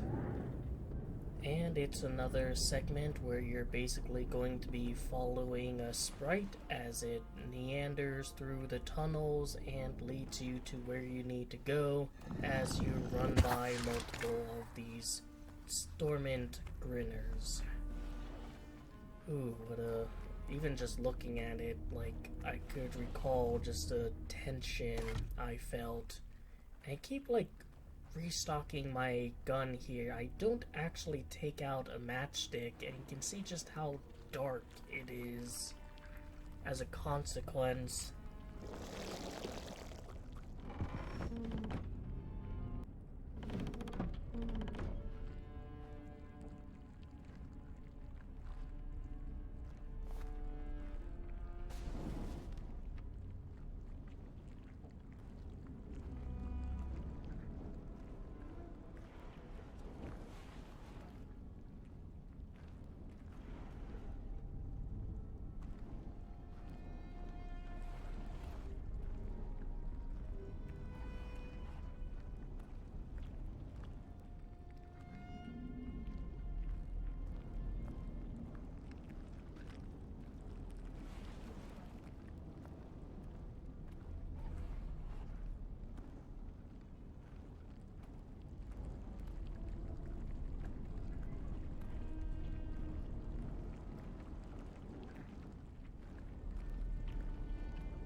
This part is pretty simple. You're supposed to activate the eyes at the closest point. Somehow I've managed to fuck that up and fail it.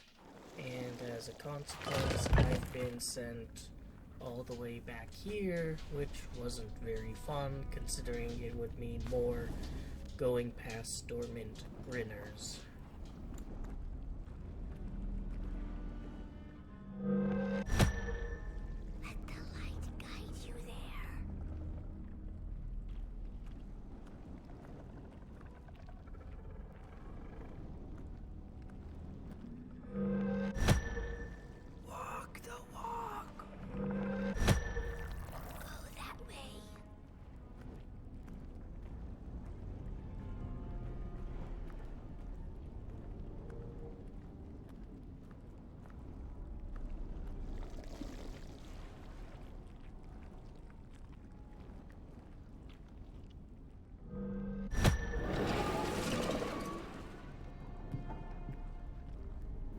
another small scare there, as you basically awaken a Grinner, but it doesn't know where you are.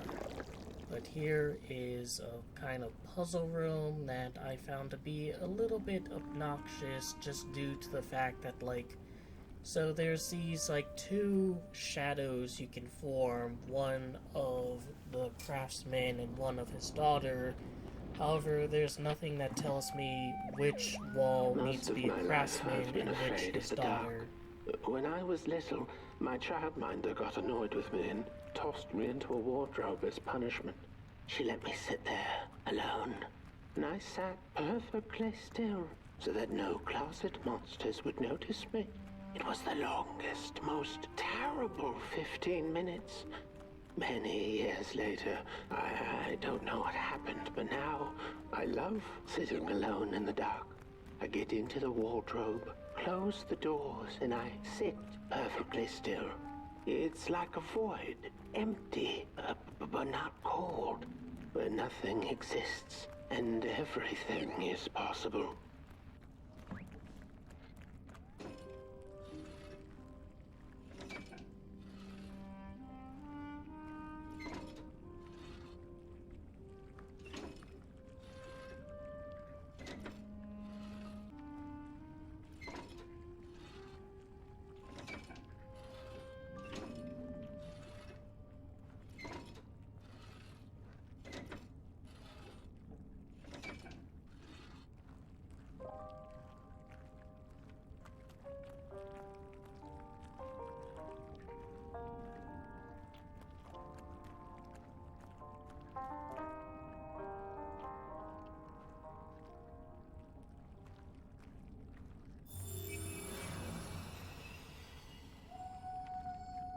Like, I could swear I had it like that a few times when completing the puzzle, but it didn't do anything, but maybe I'm just mistaken.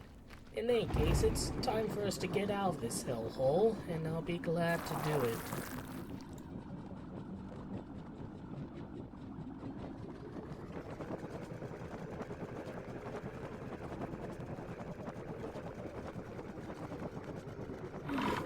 Even though this is a scripted event, even though I'm in literally no danger, the Grinner being activated during this sequence was still a big oh shit moment due to how effective they were as an enemy beforehand.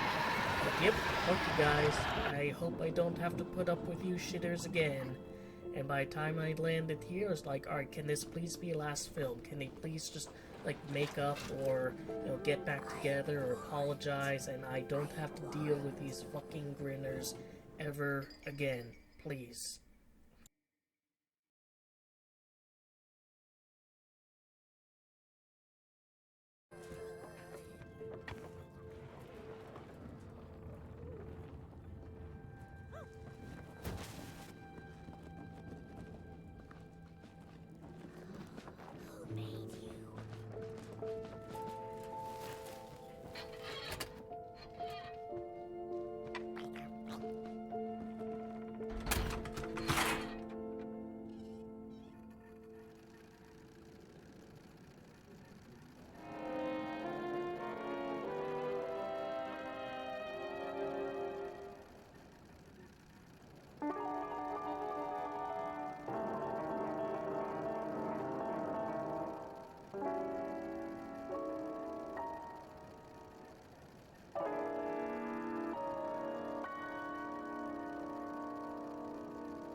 just the way.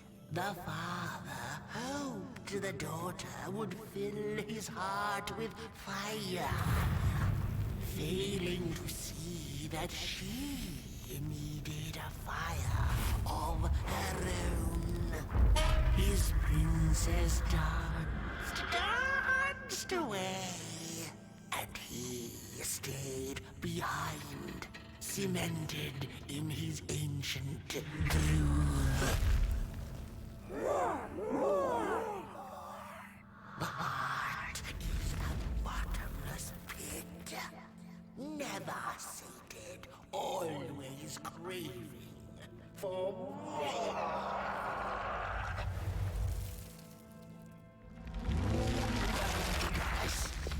Enough. Keep on walking the midnight walk then. Don't run. All the way to your infernal doom.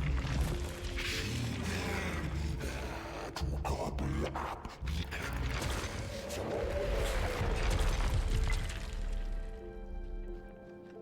So at the beginning of chapter 3, you actually see his daughter wandering away, which is a really cool detail that I didn't even realize when I was playing this. I only realized that when I was doing the editing for this. But if he's gonna go after her, he has a long way to go.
He doesn't care about you guys, he just cares about this one kid of his.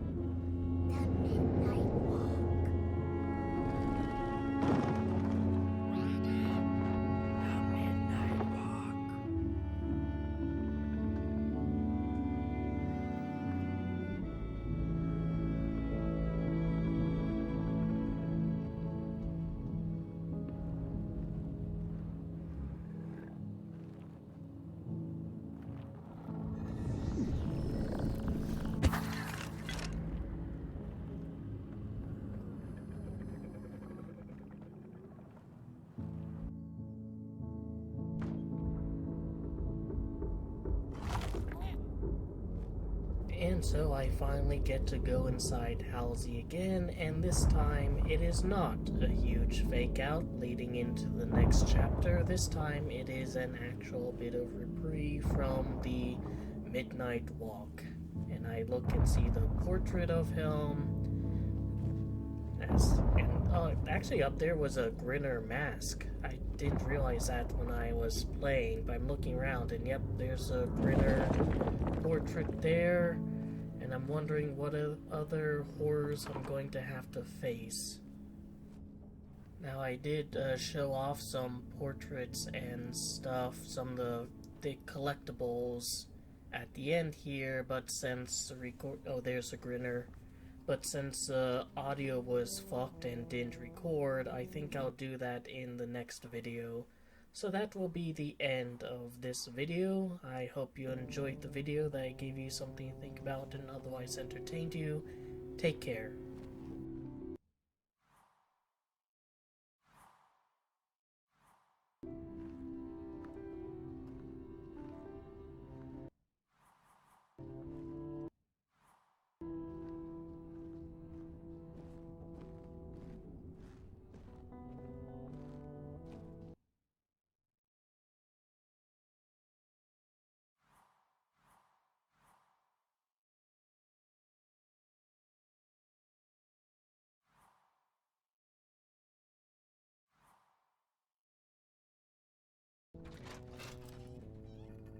There was one star out that night, and it glowed a cold red. Who took the sun away? The Merkel asked it. But it was too distant, so she could not hear its reply, if it had one. The Merkel had never felt so empty and alone. Lost in quiet despair, she managed to open up to the winds and followed their gentle push south down the midnight walk and to the Darklands.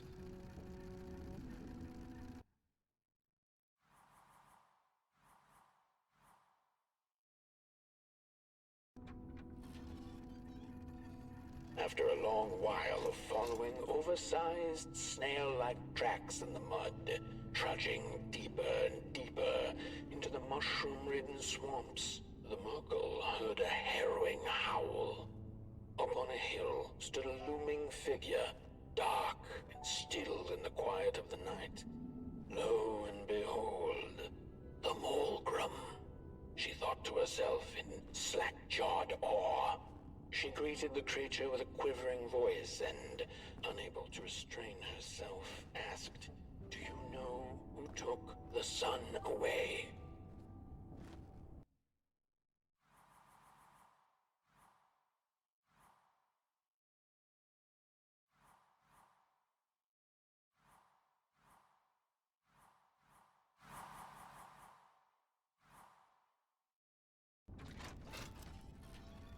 Talking to monsters had never been any Merkel's forte, but this meeting proved spectacularly disastrous. Barely escaping the gnashing teeth of the Mulgrim, she managed to escape by jumping into a lake, following its stream away from the swamps. Although the Mulgrim was far behind her, she could still hear its melancholy howl. Mad with grief, she mumbled, "As I will be, unless I find the sun again." Tired from running, she searched for shelter and found a dark, dank cave. Cozy, even by Merkel's standards.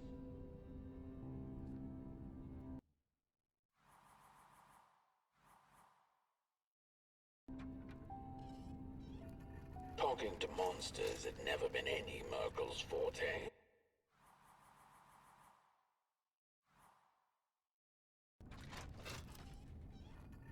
The wind blew cold in the cave, its whispers strangely soothing to the Merkel. As it turned out, the whispering belonged to a pack of starving crawlers who had begun circling her, their language known only to the dark itself. "What are you searching for, little limb tree?" they sounded in guttural unison. "These are dark days, and your kind does not belong anymore." The Merkel gathered her courage. I am looking for the sun. I know you crawlers eat fire for dinner. Did you eat it? They sniffed her lantern hungrily, and instinctively, she offered its flame to them.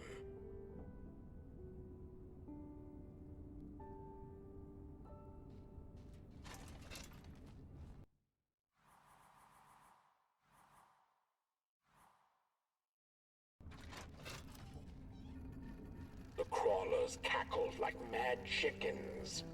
Keep your fire, Clayling. Take it to the dark itself. Mayhaps there you shall find answers. Before the poor little Merkle could shriek, the crawlers had gone with the wind.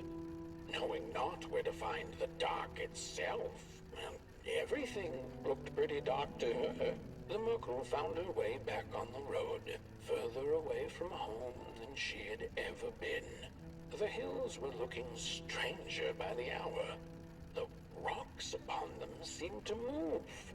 They were the head people, a peaceful yet grumpy sort who didn't take kindly to somebody's perusing their lands. They muttered at her as she passed them, but she couldn't make out their words. What's that, little headlings? Are you saying you know who took the sun away? But the heads only grunted and rolled away, back to the safety of their huts.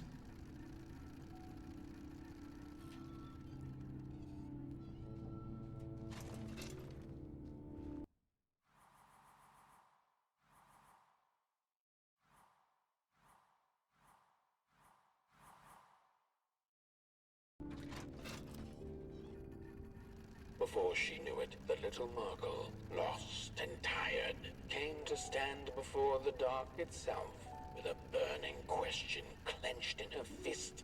She felt like punching the dark with it, screaming it out like the howling Morgrim, laughing it out like the starving crawlers who had nothing left to eat but the hope of others. Who took the sun away? It then asked the Merkle. Its voice sounded like a dark forest, deep and ancient. It wasn't you, the Merkle retorted. You're its complete opposite. Surely you must be the reason it's gone. The dark then replied, I am but the absence of light, not its adversary. Light is because I am. How could I possibly hold it in my possession? The Merkle felt her anger fade. She understood little besides one thing, that the darkness was not behind the missing sun, nor her suffering.